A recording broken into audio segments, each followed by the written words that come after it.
Welcome. एक बार फिर मैं आपका फिजिक्स गुरुजी अपनी ऑनलाइन क्लास में स्वागत करता हूं उन सभी फिजिक्स सीखने वालों का, फिजिक्स को चाहने वालों का। लास्ट लेक्चर में हमने 11th क्लास के सिलेबस के बारे में डिस्कस किया और ये मैंने एक विशेष बात बताई कि 11th क्लास एक ऐसी क्लास है जिसमें 0 यूनिट सिर्फ आपके पास इसी में ही मिलेगी।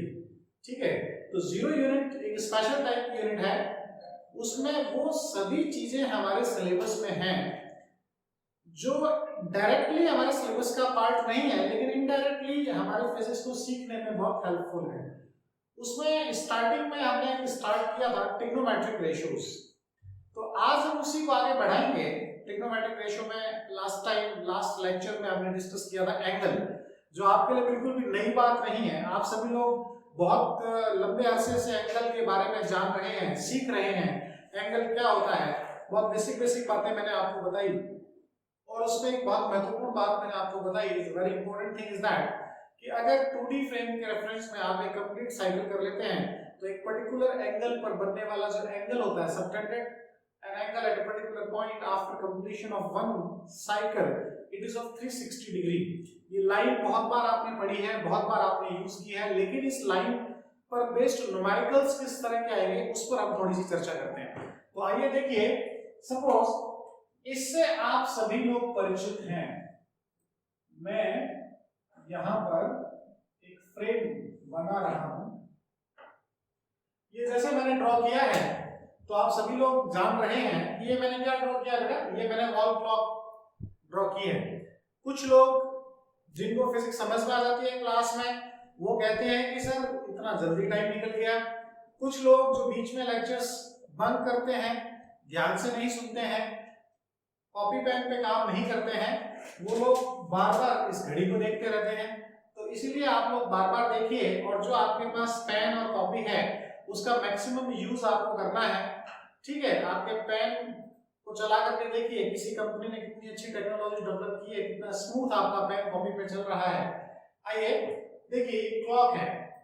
अब किस तरह के क्वेश्चन आपसे पूछे जाएंगे, मैंने आपको बोला कि भाई 4 बज गए हैं, तो 4 बजे जो मिनट हैंड और जो आर हैंड होता है उसकी पोजीशन ये होती है। तो घड़ी के बारे में थोड़ा सा पहले समझ लेते हैं।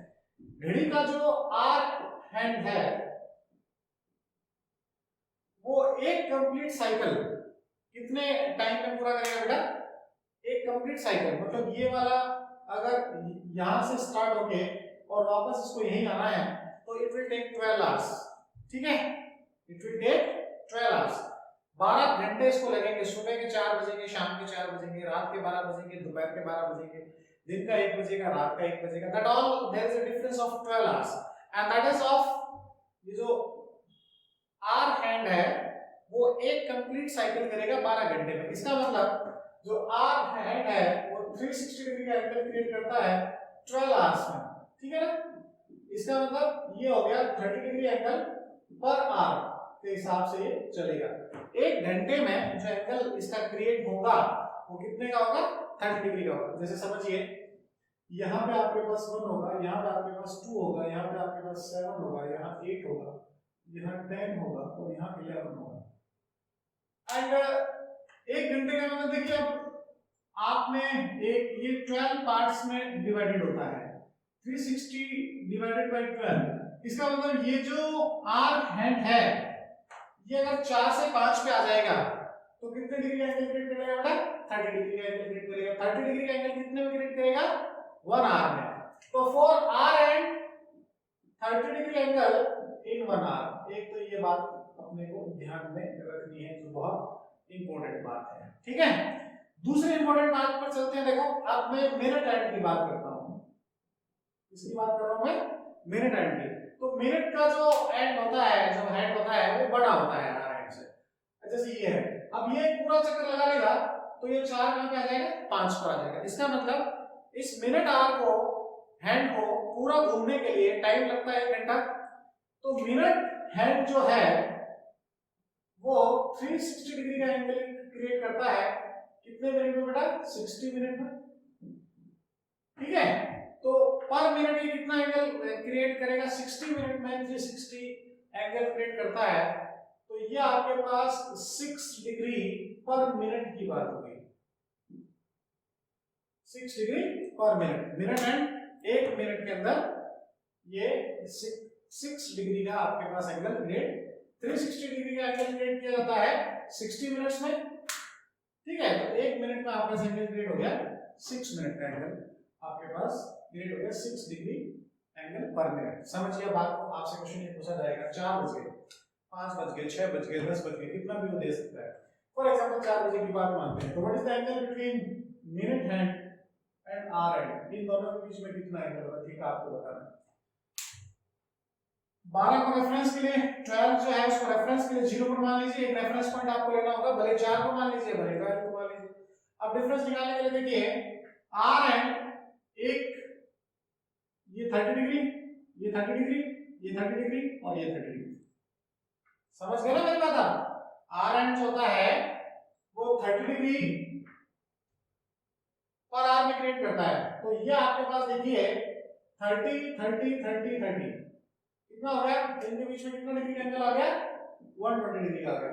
जब घड़ी में 4 बज रहे हैं तो मिनट एंड और आर एंड के बीच में जो एंगल है वो कितने डिग्री का एंगल हो गया आपके पास में, 120 डिग्री का एंगल हो गया। क्यों हो गया, क्योंकि आर एंड जो था वो 30 डिग्री एंगल क्रिएट करता है पर आर में।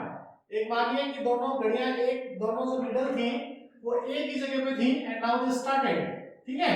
तो ये जब घूमना स्टार्ट किया इन्होंने, तो ये आपके पास में मिनट की जो सुई है वो 4 बार पूरे राउंड ले लेगी, तो ये यहाँ आ जाएगी। अब आप देखिए ये और ये और ये और ये 4 घंटे इनको ऐसे करने में लगेगा और 1 घंटे में 30 डिग्री का एंगल बनता है, तो 4 घंटे में कितना एंगल हो जाएगा, 120 डिग्री। कल हमने एक बात पढ़ी थी लास्ट लेक्चर में, 180 डिग्री बराबर क्या होता है, पाई रेडियन होता है। तो इसी हिसाब से अगर मैं 90 डिग्री की बात करता हूं तो ये पाई बाय 2 हो जाएगा, 60 डिग्री की बात करता हूं तो ये पाई बाय 3 हो जाएगा, 45 डिग्री की बात करता हूं तो ये पाई बाय 4 हो जाएगा, और अगर 120 डिग्री की बात करता हूं दैट इज 2 into 60 तो ये 2 पाई बाय 3 हो जाएगा, और अगर मैं 30 डिग्री की बात करता हूं and that is pi by 6। तो इस तरह से ये हमें पाई के अंदर भी हमें ये वैल्यूज ध्यान में रखनी है, तो ये भी हम ऐसे लिख सकते हैं इसको 2 पाई बाय 3। तो इस तरह से जो आर के जो आर और मिनट एंड के बीच में जो एंगल होते हैं वो भी आपके पास में कैलकुलेट करने के लिए आपको दिए जा सकते हैं। एक और क्वेश्चन देखिए, मैंने ऐसे बोला कि साहब ये है आपके पास एक वॉच है, 4:20 की बात कर लेते हैं, कितने की बात कर लेते हैं, 4:20 की बात कर लेते हैं।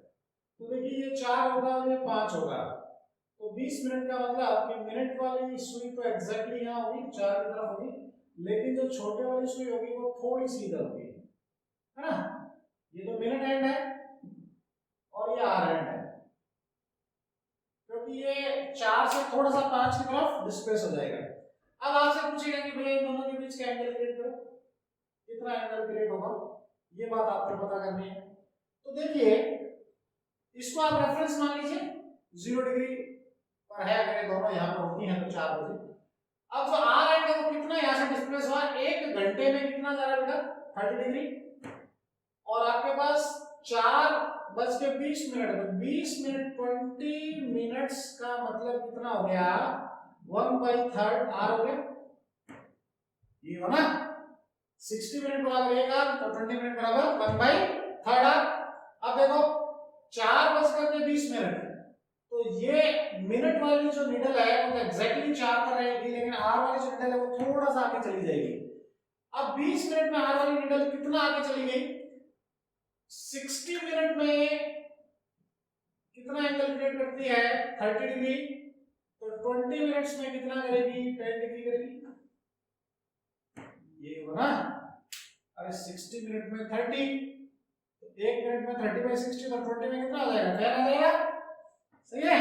तो ये जो एंगल आएगा ये कितना डिग्री का एंगल आ जाएगा, 10 डिग्री का एंगल आ जाएगा। इस तरह से आप ये कैलकुलेट कर सकते हैं।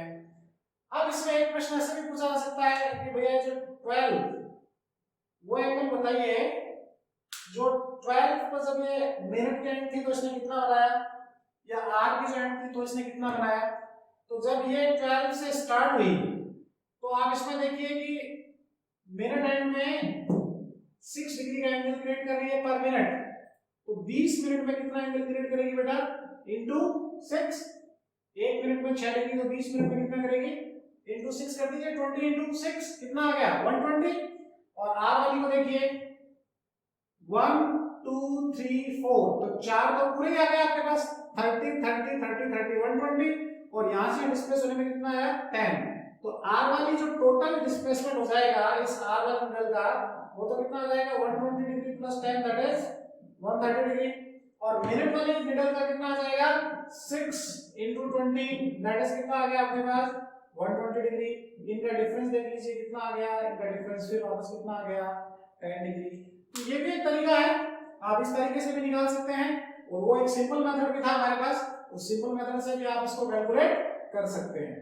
तो ये आपके पास एंगल के कुछ क्वेश्चन है। एंगल की यूनिट ध्यान रखिएगा, रेडियन होती है, डिग्री होती है, रिलेशन ध्यान रखिएगा। लास्ट लेक्चर में आप लोग रिलेशन पढ़ चुके हैं। और इस तरह के काफी क्वेश्चंस की शीट भी आपको दी जाएगी, उनको सॉल्व करिएगा। एंगल को छोटी सी चीज है, बहुत काम की चीज है, बहुत बार बहुत जरूरत पड़ती है इसकी, हमें पता होना चाहिए एंटी क्लॉकवाइज डायरेक्शन में मेजरमेंट, क्लॉकवाइज डायरेक्शन में मेजरमेंट का क्या होता है। अब हम एक बहुत ही बेसिक सी बात के बारे में डिस्कस करेंगे जो आप बहुत छोटी छोटी क्लासेस में पढ़ चुके हैं, जिनको हम बोलते हैं ट्रिग्नोमेट्रिक रेशियोज, जिनको हम बोलेंगे ट्रिग्नोमेट्रिक रेशियोज। देखो, ट्रिग्नोमेट्रिक रेशियो समझने के लिए हमें एक छोटी सी बात समझनी होगी। एक 2D सिस्टम को कंसीडर करते हैं। आप सभी ने ग्राफ बनाया है और आप ग्राफ से भली भांति परिचित हैं। I am considering a 2D system X Y. Physics में हमेशा 2D सिस्टम की रिक्वायरमेंट इसलिए रहेगी कि फिजिक्स में हम दो चीजों को बहुत बार कंसीडर करेंगे, हॉरिजॉन्टल और वर्टिकल। समझ गए? इस तरह हॉरिजॉन्टल होता है और इस तरह वर्टिकल होता है। तो ये एक हमने प्लेन को कंसीडर कर लिया है जिसमें एक्स एक्स डैश जो है वो हमारी हॉरिजॉन्टल लाइन को डिफाइन कर रही है और वाई वाई डैश जो है वो हमारी वर्टिकल लाइन को डिफाइन कर रही है। ठीक है, अब देखिए मैं ऐसा मानता हूं कि considering right angle O A B, मैंने इस तरह का एक राइट एंगल कंसीडर किया है O A B and this is the angle of theta. ये मेरे पास एक एंगल थीटा है। ठीक है, अब इस थीटा एंगल को थोड़ा सा ध्यान से देखिएगा। अब ये थीटा एंगल कोई इसमें विशेष बात नहीं है, बहुत सामान्य सी बात है जो आप मैथ्स में इग्नोर कर देते हैं, बहुत इजी बात है, इस पे ज्यादा ध्यान नहीं देते। फिजिक्स में थोड़ा सा ध्यान देना इसलिए जरूरी है कि न्यूमेरिकल में आपसे ये कहा जाएगा कि बेटा एंगल हॉरिजॉन्टल के साथ है या वर्टिकल के साथ है। ये ध्यान रखिएगा न्यूमेरिकल में, जब भी आप पढ़ते हैं न्यूमेरिकल को तो अपने जो चक्षु है, अपने जो नेत्र हैं उनको खोल लीजिए। आपके दिमाग में जो और कोई प्रश्न है और कहीं किसी के ख्याल में आप हैं, आपके सपने में ऐश्वर्या राय आ रही है, उसको निकाल दीजिए, ध्यान से देखिए कि एंगल किसके साथ है, तभी साइन थीटा डिफाइन होगा, तभी कॉस थीटा इजीली डिफाइन होगा, अदरवाइज दिक्कत हो जाएगी। देखिए छोटी सी बात है, डिफरेंस मैं आपको समझाता हूं। मैंने आपको ये कहा कि साहब ये मेरा एंगल किसके साथ है, हॉरिजॉन्टल के साथ है। अब मैं ये चाह रहा हूं कि साइन थीटा, कॉस थीटा और टेन थीटा को मैं डिफाइन करूं। बहुत इजी सी चीज है, साइन थीटा के बारे में आप सभी जानते हैं। ये परपेंडिकुलर है अपॉन ये हाइपोटेनियस है। Okay, perpendicular upon hypotenuse, sine theta के बारे में आप सभी लोग जानते हैं। कॉस थीटा में एंगल और परपेंडिकुलर दोनों जिस पर होते हैं वो बेस होता है, और आप hypotenuse as you all know. tan theta के बारे में अगर बात करते हैं, tan थीटा के बारे में अगर बात करते हैं, tan थीटा का सीधा फार्मूला अगर किसी को याद नहीं है तो sin theta upon cos theta बहुत पुराना फेमस फार्मूला है, आप ऐसे कर लीजिए। अदरवाइज देखिए, अब आपके पास sin थीटा यू है, cos थीटा यू है, तो आपके पास में सिंपली आ जाएगा परपेंडिकुलर अपॉन बेस का जो फार्मूला है वो tan थीटा का फार्मूला हो जाएगा। तो ये एंगल हम डिफाइन कर पाएंगे, कब कर पाएंगे, जब एंगल हमारा हॉरिजॉन्टल के साथ में दिया गया हो। लेकिन क्वेश्चन अगर हमें ये कहते हैं कि साहब एंगल तो मैं वर्टिकल के साथ घुमाएं, during the angle with vertical. कैसे? एक पेंडुलम मैंने ले लिया, पेंडुलम हॉरिजॉन्टली हो नहीं सकता, पेंडुलम का कैसे होगा? वर्टिकल होगा। दिस इज इक्विलिब्रियम पोजीशन, ये इसकी इक्विलिब्रियम पोजीशन है। व्हाट आई एम डूइंग, इसको मैं डिस्प्लेस कर रहा हूं, ए बिट डिस्प्लेसमेंट। ए बिट डिस्प्लेसमेंट करने का मतलब क्या हुआ मेरे पास कि मैं इसको इस तरह से, जो वर्टिकल लाइन है मेरी, ये एक वर्टिकल लाइन है, अभी ऐसे था। Now what I am doing, मैंने इसको ऐसे डिस्प्लेस कर दिया। ऐसे जब मैं डिस्प्लेस करूंगा तो now the angle subtended with vertical, ये वाला जो एंगल होगा, ठीक है, ये जो मेरा एंगल बनेगा ये वर्टिकल के साथ एंगल बनेगा। तो वहां पे ध्यान रखिएगा कि ट्रायंगल आपको कौन सा लेना है, कौन सा नहीं लेना है। फॉर एग्जांपल इसी क्वेश्चन के बात में हमें डिस्कस कर लेते हैं। साइन का उल्टा क्या होता है बेटा? साइन का उल्टा, साइन का अगर साइन है तो क्या डिफाइन कर पाएंगे? कोसेक थीटा डिफाइन कर पाएंगे, जो कितना होगा 1/sin थीटा होगा। cos थीटा है तो क्या डिफाइन कर पाएंगे? sec थीटा डिफाइन कर पाएंगे। sec थीटा क्या होता है? 1/cos थीटा होता है। और tan थीटा है तो क्या डिफाइन कर पाएंगे? cot theta. cot थीटा कितना होता है? 1/tan theta. और कितना होता है? cos theta upon sin theta. तो कितना हो जाएगा? ये OA/AB हो जाएगा। समझ गए क्या बात आप? इस तरह से आप ये ध्यान में रखते हुए आपको ये चीजें ध्यान में रखनी है। सिंपल सिंपल सी बातें हैं, इनको अपने जहन में उतार लेना है, इनको भूलना नहीं है। आपके ब्लड में हीमोग्लोबिन के जैसे चलनी चाहिए। कोई फिजिक्स का बच्चा अगर अपना टेस्ट कराने जाए मलेरिया का, डेंगू का, कोविड का, चिकनगुनिया का, तो उसके ब्लड में आना चाहिए ट्रिग्नोमेट्री 0.5%। इतनी तरीके से याद होनी चाहिए, ये ध्यान रखना, आपको याद होनी चाहिए। बहुत बेसिक बेसिक सी बातें हैं ये आपकी। अब देखिए, जो बात मैं आपको अभी बताने की कोशिश कर रहा था, जो बात मैं आपको भी समझाने की कोशिश कर रहा था, उस बात पर एक बार फिर आते हैं। अब एक बच्चा मेरे पास है, वो कह रहा है कि सर मैं इस एंगल से मेरी बहुत नाराजगी है, इस एंगल से मेरी लड़ाई है, ये एंगल मेरे पैसे लेके भाग गया था, तो मैं एंगल यहाँ बनाऊंगा। बहुत बढ़िया बात है बेटा, इधर बना सकते हो आप, नो प्रॉब्लम, कोई प्रॉब्लम नहीं है। कैसे बना सकते हो? ये एक रिजिड स्ट्रैंड है, I am having a pendulum, okay, I am displacing the pendulum and the pendulum is making an angle theta. मैंने घड़ी के पेंडुलम को डिस्प्लेस कर दिया है और पेंडुलम अभी थीटा एंगल क्रिएट कर रहा है। So simple. Now the angle with vertical, तो मैंने वो वाला एंगल ले लिया। नाउ दिस इज, ये कुछ वैसा ही ट्रायंगल बन गया है, ठीक है। Now I am defining sin theta, obvious है, दोनों एंगल जिस पे बनेंगे। Now this is base, angle के सामने वाला perpendicular, this is hypotenuse. Now you can, आपके पास वही फार्मूले हैं sin थीटा के। अभी भी वो बताऊं क्या?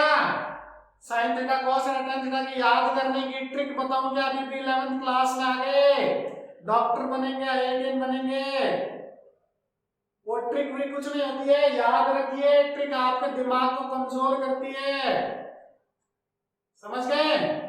कुछ बच्चों के दिमाग से धुआं निकलने लगे, घू घू की आवाज आने लगी। जो मशीनें बहुत दिनों बाद में स्टार्ट की जाती हैं वो गर्म हो जाती हैं, उनमें धुआं निकलने लग जाता है, ठीक है। इसलिए कॉपी पेन चलाइए, ज्यादा जोर मत दीजिए, नसें कमजोर है बेटा। इधर आ जाइए, ट्रिक भी कुछ नहीं है, सीधी सी बात ध्यान रखिए। sin थीटा का फार्मूला क्या होता है? Perpendicular upon hypotenuse. परपेंडिकुलर क्या हो गया? OA हो गया, OA अपॉन OB। अब आप देखेंगे जो पहले आपने sin थीटा निकाला था और जो अभी आपने sin थीटा निकाला है उसमें फर्क हो गया है। इसीलिए मैंने आपको कहा था आपके मानव शरीर में जो नेत्र हैं, जो चक्षु हैं, उनको खोल लेना, अपनी ज्ञानेंद्रिय, अपने जो सेंसेस हैं उनको काम में लेना, ध्यान से पढ़िएगा। एंगल जो दिया गया है वो गिवन विद हॉरिजॉन्टल और वर्टिकल, अदरवाइज आप अपने ही ख्वाबों ख्यालों में sin थीटा कुछ और लगाएंगे और आंसर कुछ और आएगा, समझ गए? सिमिलर फैशन में cos theta will also change and similarly tan theta will also change. So before defining the angle, before computing any values, we should know the angle with vertical or horizontal. बहुत important बात बता रहा हूँ।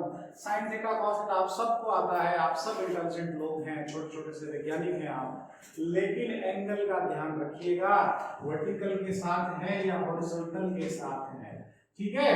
तो sin theta is not a very big deal, आप सबको पता है ये sin थीटा cos थीटा, इस पे ज्यादा समय नहीं लगाते हैं। मैं 2 लेक्चर पूरे इस पर आपको पढ़ा सकता हूँ, बड़ा वेस्टेज ऑफ टाइम हो जाएगा। कहीं अच्छी जगह पर इन्वेस्टमेंट करेंगे जहां से रिटर्न हमें ज्यादा आए। अब देखिए, अब हम कुछ बातें करते हैं, क्योंकि ट्रिग्नोमेट्रिक रिलेशंस आएंगे तो हमें कुछ ट्रिग्नोमेट्रिक फार्मूलेज भी पता होने चाहिए।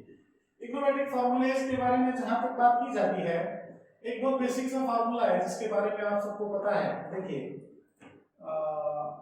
sin square theta plus cos square theta equals to 1, you all know that, सबको पता है, बहुत ही पॉपुलर सा फार्मूला है।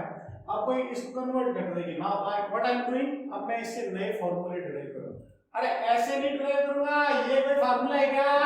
sin स्क्वायर थीटा बराबर 1 minus cos square theta, sin theta बराबर under root 1 minus cos square theta, और सर मेरा फार्मूला आ गया। ये फार्मूला नहीं है झंडूबाम, ये ऐसे मन को तसल्ली देने की बात है, समझ गए क्या? ये फार्मूला नहीं है। दूसरा बच्चा कहता सर देखो मैंने भी एक फार्मूला ड्राइव कर लिया, 1 माइनस sin स्क्वायर थीटा, ये कोई फार्मूला नहीं है, ये इल्यूजन है, समझ गए? इल्यूजन। तो फार्मूला ये है, सिर्फ आपने इसको ट्रांसफर किया, इनकी बात मैं नहीं कर रहा हूं, मैं ऐसे बात कर रहा हूं। आप इसको लेकर के आइए फार्मूले को, और आप इसके दोनों साइड में sin स्क्वायर थीटा से डिवाइड कर दीजिए। व्हाट यू विल डू, दोनों साइड LHS और RHS में sin स्क्वायर थीटा से डिवाइड करेंगे। What will happen, sin square theta cos square theta divided by sin square theta, 1 upon sin square theta, sin square theta, sin square theta, cos square theta, sin square theta, 1 upon sin square theta, ये 1 आ गया, cos upon sin क्या होता है, cot square theta होता है, और 1 upon sin square theta क्या होता है, cosec स्क्वायर थीटा होता है। This is the new formula जो हमें याद रखना है। बड़ा मजा आता है ना सर ऐसे करते हो। हाँ सर आप करो सर, हम तो देख रहे हैं। अरे कॉपी पेन है तेरे पास, लिख ले, जब न्यूमेरिकल कराऊंगा फिर भूल जाएगा, फिर इधर उधर देखेगा सर ये कैसे हुआ सर। अभी कॉपी पेन में लिख ले, आराम से खुद करके देख। अब मैं दूसरा बताता हूँ, खुद अपने आप करके देखो, इसको समझो मैंने क्या किया। क्या किया मैंने बेटा, मैंने इस साइन फार्मूले के अंदर इसके LHS और RHS में sin स्क्वायर थीटा से डिवाइड कर दिया, और जो बेसिक फार्मूले थे जो मुझे आते थे, cos theta upon sin theta cot theta होता है, और 1 upon sin theta cosec theta होता है, इसका मैंने यूज करके फार्मूला यहाँ पे लिख लिया। ओके, इतना सा काम मैंने किया है, बहुत ज्यादा काम मैंने इसमें नहीं किया। अब because you all are holding the pen and copy, तो कोशिश करिए, बहुत दिनों बाद लिखेंगे तो हो सकता है आपके हाथ कांपे, पेन हाथ से गिर जाए, लेकिन मन को समझाना है, नहीं हमें लिखना है, धीरे धीरे करके कोशिश करिए। अभी क्या करना है, cos स्क्वायर थीटा से डिवाइड करिए, साइन की जगह किससे डिवाइड करिए, यहां पर आ जाएगा cos स्क्वायर थीटा, तो देखो क्या आएगा, sin square theta upon cos square theta, that will become tan square theta. Okay, cos square theta upon cos square theta equals to 1 and 1 upon cos square theta equals to sec square theta. So these are the three formulas we have to learn. एक formula याद रखिए और उसका conversion कर दीजिए बाकी दोनों में। कम से कम याद रखने का मेथड होना चाहिए, ज्यादा से ज्यादा डेरिवेशन का मेथड याद होना चाहिए, जिससे कोई कंफ्यूजन नहीं हो। ठीक है, चलिए ये बात बहुत बढ़िया है। कुछ और फॉर्मूले की चर्चा करते हैं। एक फार्मूला हम अक्सर पढ़ते हैं, sin 2 theta equals to 2 sin theta cos theta. ये फार्मूला आपको याद रखना है। कहां पर काम आएगा अभी बताते हैं आपको, कहां पर काम आएगा। एक और फार्मूला है इसमें ही जो बहुत बार काम आएगा, 2 थीटा की जगह मैंने थीटा ले लिया, मतलब मैंने एंगल को हाफ कर दिया। What I am doing, I am half the angle. ठीक है, आप फाइव ले सकते हैं, तो what I am doing that 2 sin theta by 2 and cos theta by 2। Is it clear to you? अब कोई बोले सर ये कहां पर काम आएगा, सर मेरे समझ में नहीं आ रहा सर, मैं इसको क्यों पढ़ूं। मैं बिल्कुल पढ़ना नहीं चाहता, मुझे पता है बेटा तेरी नियत हरामखोरी की है, तू नहीं पढ़ना चाहता है, लेकिन सुन एक बात ध्यान से, मैं थीटा की वैल्यू 60 रख देता हूं। लेट क्यों रख देता हूं, क्योंकि जो टेबल आप 90 डिग्री तक याद करके आए हैं, उस टेबल के अंदर आपको sin 60 की वैल्यू याद है।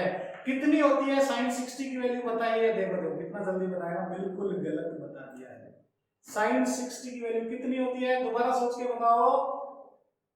मैंने पिछली बार क्या कहा था, अगर आपने ढंग से नहीं बताया तो मेरे पास एक ऐसी टेक्नोलॉजी है कि मैं मोबाइल के अंदर घुस करके आप 2 मुक्के टिका सकता हूँ, थप्पड़ भी मार सकता हूँ, इसलिए गलत नहीं बताएं।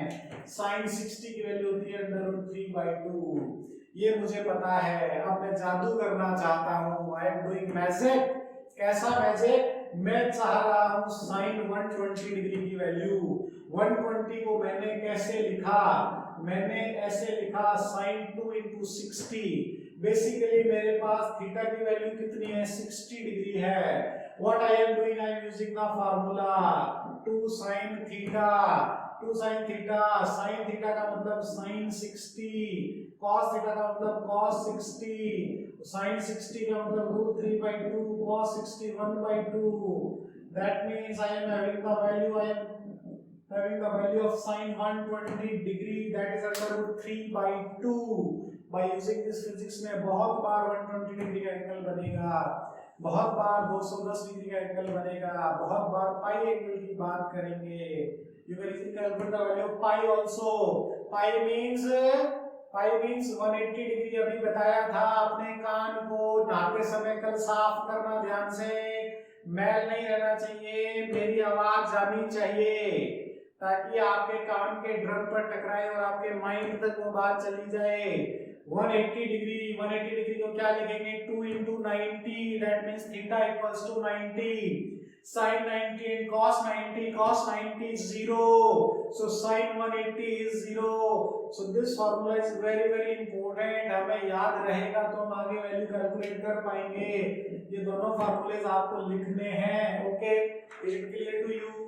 आगे चलिए कुछ और फार्मूले की बात करते हैं। देखिए, इसी तरह से cos 2 थीटा के भी कुछ फार्मूले होते हैं। cos 2 थीटा के क्या फार्मूले होते हैं? क्या होते हैं भैया? cos square theta minus sin square theta, 2 cos square theta minus 1 minus 2 sin square theta. ये cos 2 थीटा के 3 फार्मूले हैं, याद रखिएगा। समझ गए क्या बात को? इंटीग्रेशन डिफरेंशिएशन में भी काम आएंगे, ये फार्मूले ज्यादा काम आएंगे, इनको ज्यादा पढ़िएगा, ज्यादा ध्यान से देखिएगा इनको। कुछ और फार्मूले की चर्चा करते हैं। एक फार्मूला हमारे पास होता है sin A + B, बहुत ही फेमस फार्मूला है, एकदम सुपर हिट फार्मूला है। इसके आंसर आपको पता है ना? अरे वैल्यू पता है कि नहीं पता है? sin A + B 10th में सब पास हो गया हो ना? रिश्वत देके तो कोई नहीं आया है, जल्दी से बता दीजिए। sin A cos B, cos A sin B होता है। अब कोई बोले सर मैं यहाँ माइनस कर दूं तो, मैं इसको S से लिख दूं तो, लिख दे बेटा, कॉपी तेरी, पेन तेरी मर्जी है, कुछ भी लिख सकता है।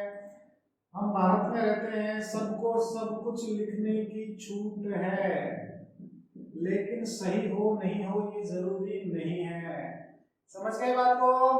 कोई बोलता है सर साइन से मेरी लड़ाई हो रखी है, मैं साइन की चर्चा नहीं करता हूं, तो बेटा तू कॉस की चर्चा कर ले। cos A + B, cos A cos B minus sin A sin B। Is it clear to you? cos में प्लस होगा तो यहाँ माइनस आएगा, ये वाली बात हमें ध्यान रखनी है। अब कोई बोलता है सर cos A - B बता दीजिए, cos A cos B plus का sin A sin B। समझ गए क्या बात को आप लोग?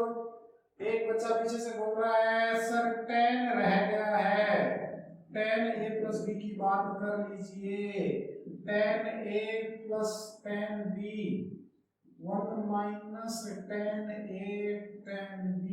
ओके, एक बच्चा और बोल रहा है कि सर tan A - B की भी बात कर लीजिए। tan A - tan B 1 + tan A tan B। Okay, समझ आ गई बात आपको? ये फार्मूलेज आपको याद होने चाहिए। अब इनसे कुछ फार्मूले और भी बनेंगे, जैसे क्या बनेंगे इनसे कुछ फार्मूले? कोई बोले सर इनसे और क्या फार्मूले हम लोग बना सकते हैं? वैल्यू बना सकते हैं, बिल्कुल बना सकते हैं इनसे फार्मूले। देखिए क्या फार्मूले हम लोग इनसे बना सकते हैं, थोड़ा सा ध्यान से आप देखेंगे तो आपको बड़ा मजा आने वाला है, you feel very very great. आप देखेंगे कि ये कुछ बच्चे समझ नहीं पा रहे हैं कि फिजिक्स की क्लास चल रही है कि मैथ्स की क्लास ले रहे हैं, फिजिक्स की ही चल रही है, लेकिन ये काम आएगा फिजिक्स में, न्यूमेरिकल में, फिर कहेगा सर मेरे को समझ में नहीं आ रहा है। जो स्पेशली बायो वाले बच्चे हैं उनके दिमाग में एक छोटी सी एक और तीन, जैसे ह्यूमन बॉडी का जो माइंड होता है 3 पार्ट में होता है, उनके 4 पार्ट में होता है, चौथा पार्ट होता है सर मैं तो बायो का हूं, मुझे आती नहीं है मैथमेटिक्स, इसलिए अभी ध्यान से देखें और समझें। अब देखिए इस फॉर्मूले को यूज करते हैं, sin a plus B, what I am doing, मैं इसे मान रहा हूं कि a बराबर b को ले लेंगे और थीटा लिख लेते हैं। इसको a और b दोनों को क्या लिख लेते हैं, देखो ध्यान से देख लो, a और b को क्या लिख लेते हैं, थीटा। तो देखो थीटा प्लस थीटा कितना हो गया, 2 थीटा हो गया कि नहीं हो गया।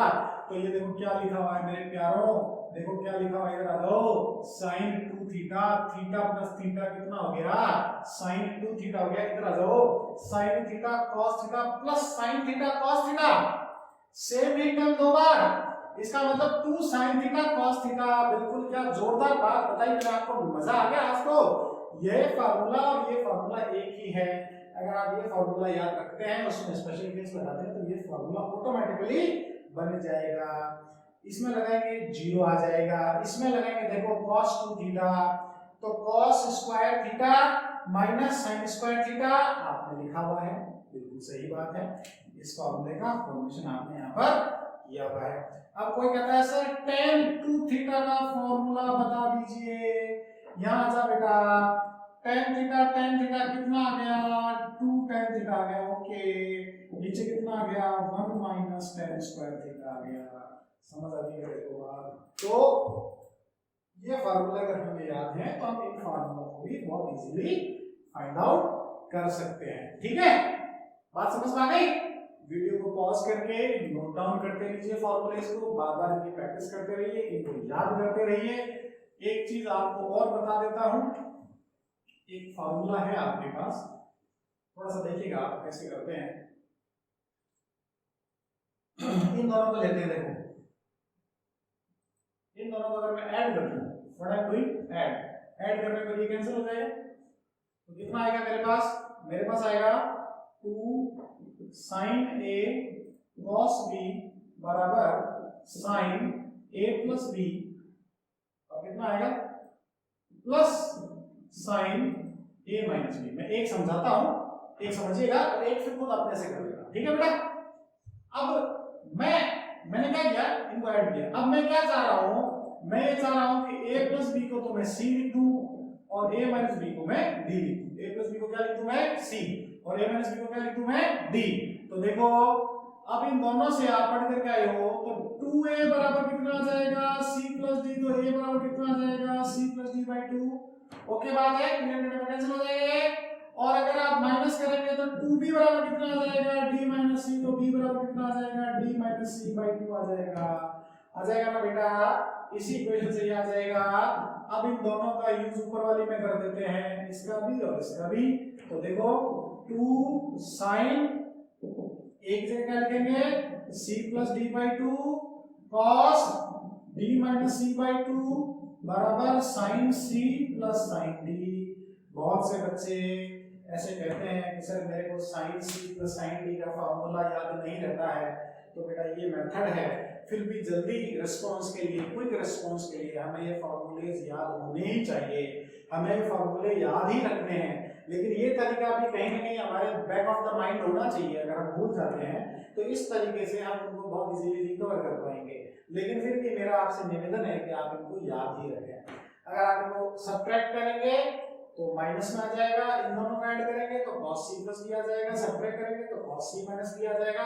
इस तरह से ये जो बेसिक फार्मूले हैं आपके पास, आप इनका यूज करेंगे फिजिक्स में, बहुत सारी जगह पर आप इनका यूज करेंगे और ये चीजें आपको मेनली याद होनी चाहिए।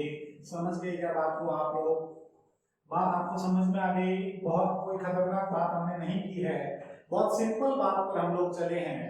अब देखिए कुछ बातें मैं आपके साथ और डिस्कस करता हूं, जैसे मैं एक बात करता हूं, रेंज ऑफ ट्रिग्नोमेट्रिक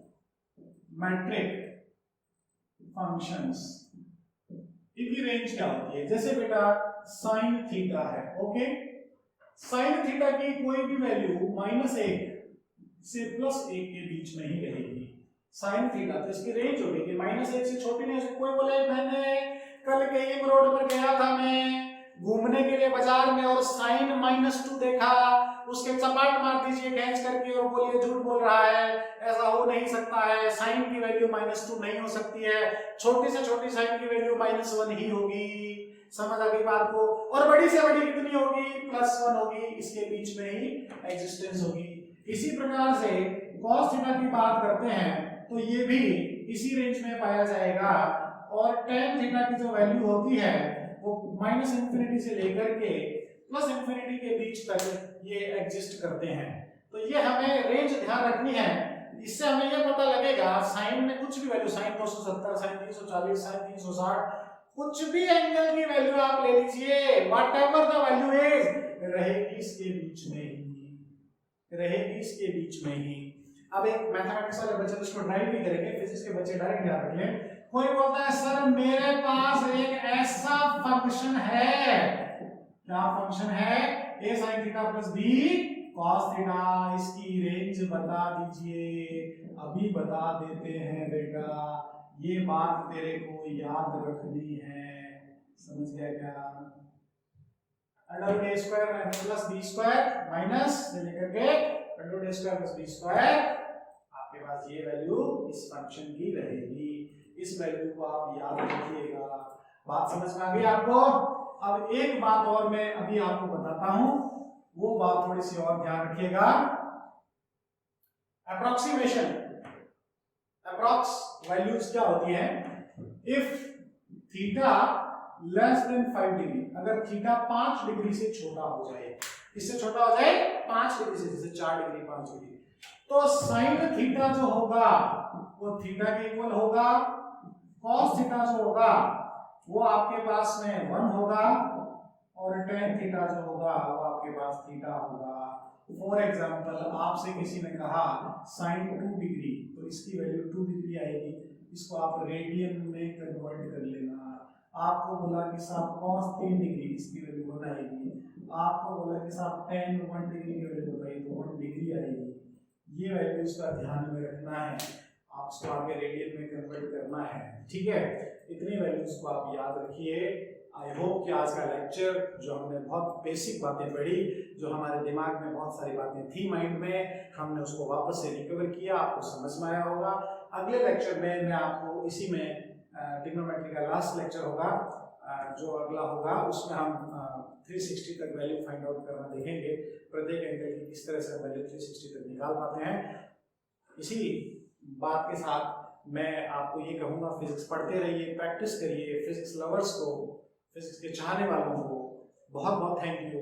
जूझते रहें, लड़ते रहें, सीखते रहें, औरों को भी बताते रहें। हो सकता है आपके द्वारा बताने से किसी ऐसे बच्चे का भला हो जाए जिसको फिजिक्स में बहुत दिक्कत हो। जितना मजा आपको आया है उससे भी ज्यादा मजा उस बच्चे को आएगा, और उस बच्चे के दिल से जो दुआ निकलेगी वो आपके सपने पूरा करने में आपकी मदद करेगी।